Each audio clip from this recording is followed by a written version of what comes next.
Réclamer en fait deux choses, le fait que les dividendes ne soient pas versés aux actionnaires, mais qu'ils soient consacrés d'une part à l'indemnisation à 100% de l'ensemble des salariés du groupe Renault France, et d'autre part que le reste des dividendes soit réinjecté dans l'investissement, tant pour l'ingénierie que pour l'outil industriel de Renault. Et puis d'autre part, nous demandions également à ce que les premiers dirigeants de l'entreprise mettent aussi la main à la poche, puisque après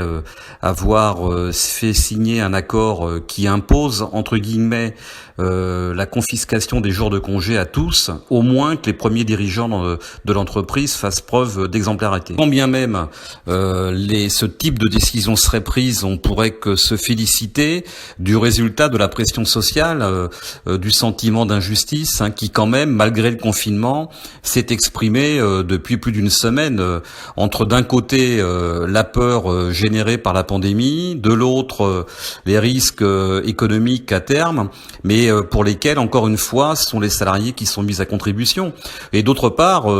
quand bien même ce type de décision serait prise, ceci ne résout pas les problèmes de financement des services publics français, et notamment en particulier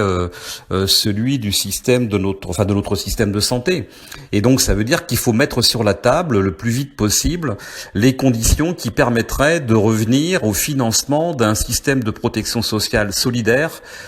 tel qu'on a pu le connaître depuis l'après-guerre.